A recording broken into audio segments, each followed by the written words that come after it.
En 3 meses más se cumplen 11 años del terremoto del 27F. Una de sus graves consecuencias fue el tsunami que afectó el sector de la playa de Yoyeo.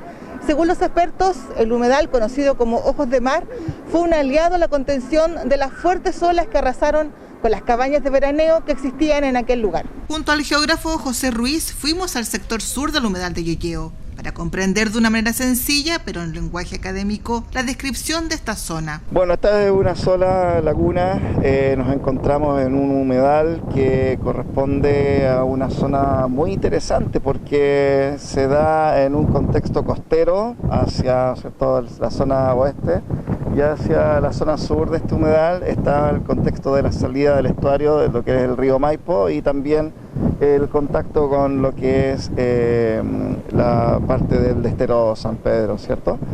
Y bueno, lo que aparece como Ojo de Mar en el mapa, ya en realidad es por una separación que se hizo por un poco de la década del 60 aproximadamente, por la entrada que se hizo hacia la costa, en lo que es la zona de playa.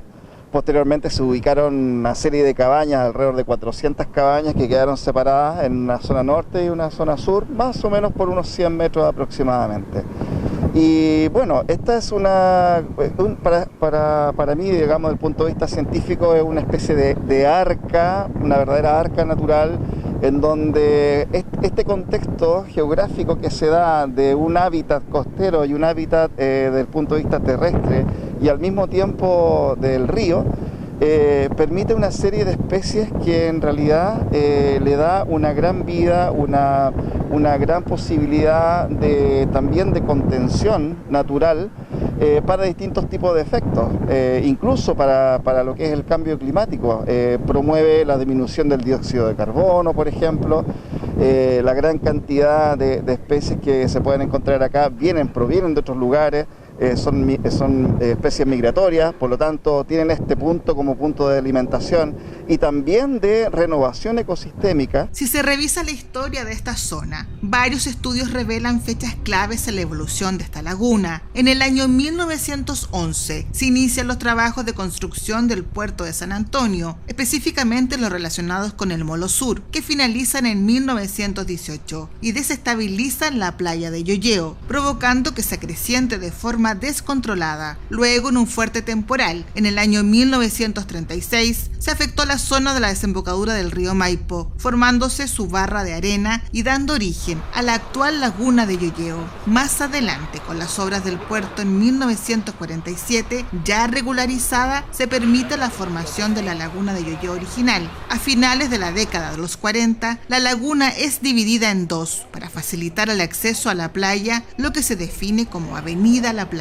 Bastantes años más tarde, el desborde del río Maipo en el mes de mayo del 2008. Las grandes descargas del río no pudieron romper la barra de arena de la desembocadura que se había acrecentado durante la sequía del año 2007. El desborde se llevó casi la totalidad de la playa de Yoyeo, llegando el mar a unos pocos metros de las cabañas de los campings norte y sur. El 27 de febrero de 2010, un terremoto de magnitud 8.8 en la escala de Richter ocurrió en la zona centro-sur de Chile en el mar, frente a la costa de la localidad de Copquecura. Una de las consecuencias graves para la ciudad de San Antonio fue justamente en este lugar. Una serie de ondas de tsunami con intervalos aproximados de arribo de 30 minutos, desde las 4 hasta las 7 de la mañana, que arrasó con el camping de cabañas de veraneo que se emplazaban en un área vulnerable. Para el geógrafo José Ruiz, la existencia del humedal de Yoyeo fue clave para que la situación de catástrofe no fuera mayor. Por el punto de vista ya geomorfológico,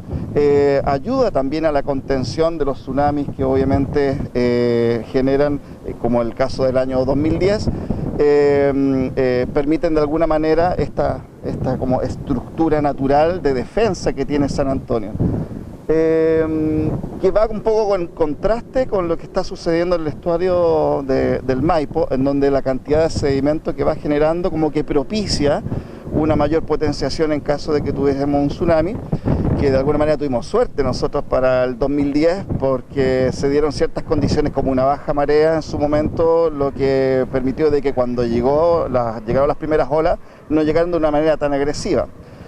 Pero se dice que también el factor que incidió en que no tuviésemos un mayor inconveniente para nuestra zona urbana fue justamente la presencia de este humedal. En términos de contención, ¿ya? Este humedal efectivamente es una barrera natural, ¿ya? Y se muestra no solamente para el caso del tsunami, sino que también para generación de inundaciones provenientes del río Maipo.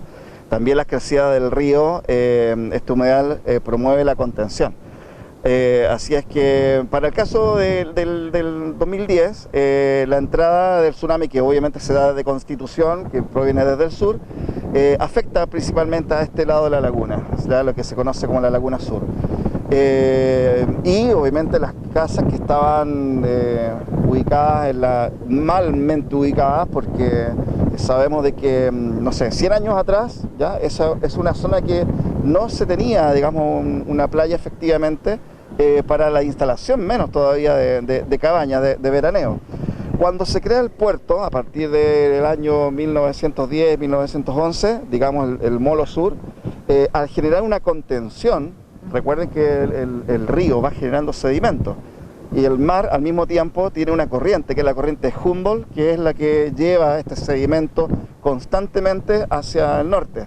Entonces normalmente cuando uno ve esta manchita del río Maipo que aparece como en estas fechas, producto de los deshielos, tiende a irse hacia el norte. Entonces ese sedimento que va constantemente yéndose hacia la zona norte de San Antonio, al generarle una contención a partir de la construcción del puerto, empezó a modificar la playa de Yoyeo.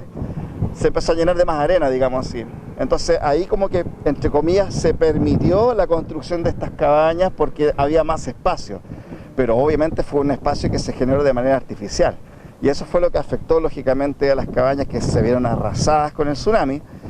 Y solo una defensa que había generado el puerto en el lado de la laguna norte, y sumando la protección misma que dio la Laguna Sur, permitió de que la zona norte de este humedal no tuviese tantos efectos negativos. Entonces ahí queda demostrado efectivamente de que es una barrera natural. No habríamos tenido más días trágicos, digamos. Lamentablemente, sí, en esa época del tsunami se dio un aviso, pero no fue suficiente. 10 personas quedaron atrapadas en esta zona y de esas 10 personas lamentablemente 5 fallecieron. Y eso sin contar de que pasamos por la suerte del nivel del mar bajo y la protección de este humedal. Si no, hacia nuestra zona urbana hubiese sido también la misma suerte para los habitantes de la zona costera. Según el estudio del Centro de Estudios Avanzados y Facultad de Ingeniería, Universidad de Playa Ancha, titulado Área de inundación y efectos del tsunami del 27 de febrero de 2010 en la localidad de Yoyeo, indica que Playa Yoyeo corresponde a un ejemplo de nivel de competencia por el uso de suelo que se puede alcanzar en la zona costera ante la inexistencia de una planificación territorial adecuada y la omisión de criterios de vulnerabilidad ante fenómenos naturales. El sustrato físico donde se emplazaba el camping, arrasado por el tsunami, se formó a partir del año 1928 como resultado de las obras de construcción del molo sur del puerto. De esta forma, el sector obedecía a una intervención humana que estaba evolucionando en respuesta a diferentes alteraciones de los equilibrios hidrodinámicos, tanto de origen antrópico como naturales. Esto permitió la formación de las lagunas costeras de significativa importancia ecológica, el emplazamiento de sectores recreacionales e industriales en las inmediaciones, la disposición de un vertedero en la ribera de la desembocadura y la materialización de construcciones ligeras localizadas entre las lagunas y la playa sobre un lugar que 82 años antes le pertenecía al mar. Tal como lo explica este estudio, a la hora de intervenir la naturaleza debe tener en cuenta las consecuencias futuras que se pueden desarrollar. Frente a la posibilidad de intervención de esta zona por el proyecto de expansión del puerto, José Ruiz, desde su vereda profesional, dejando a un lado la belleza o mística del lugar, explica lo que significa una posible intervención al humedal. Estamos hablando ya de un manejo del territorio que tiene que ser bajo una conciencia, por un lado, científica, y no solamente una conciencia de cómo queremos implementar de mayor infraestructura en una ciudad. Por cierto de que el crecimiento de la ciudad viene acompañado de infraestructura, viene acompañado de proyectos inmobiliarios, en fin.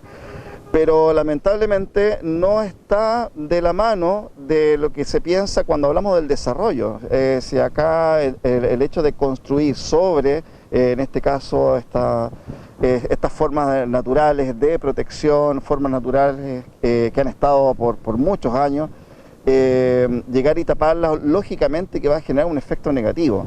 Y no por un tema visual, no por ser amante de la naturaleza, sino que por un efecto que efectivamente va a tener un deterioro en nuestra zona. Esto es un ecosistema y como tal son elementos que están interactuando entre sí, donde lo más importante no es necesariamente lo que estamos viendo, sino que la forma cómo se están relacionando con el entorno.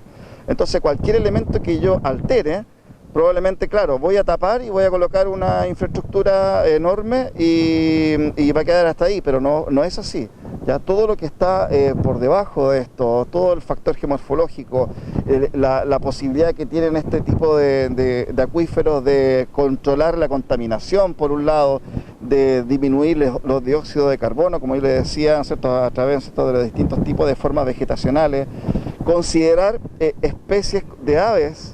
Ya estamos hablando de más de 100 especies de aves, solamente considerando eso, que vienen de miles de kilómetros a un lugar en donde tienen su alimento, va a ser negarles, ya después de todo ese viaje, negarles ese alimento. Entonces no es un tema solamente nuestro, aquí tenemos que pensar de una manera globalizada y para ello tenemos que ser responsables. De manejarse el territorio debe ser bajo esa responsabilidad, o sea, no estoy diciendo que no se maneje el territorio, pero sí tiene que ser considerando todos los factores que pueden ser perjudiciales, no solamente ahora, sino que también en el futuro. No hay duda que el humedal de Yoyeo es una hermosa postal, pero en este primer capítulo quedó claro que si no fuera por las lagunas llamadas desde la mitología tradicional como ojos de mar, las consecuencias del tsunami del 2010 hubieran sido más trágicas para la comuna de San Antonio. En nuestro segundo capítulo abordaremos la relación que existe de esta zona con la educación escolar local. Esto fue Crónicas Informativas de Canal 2, Chilena FM.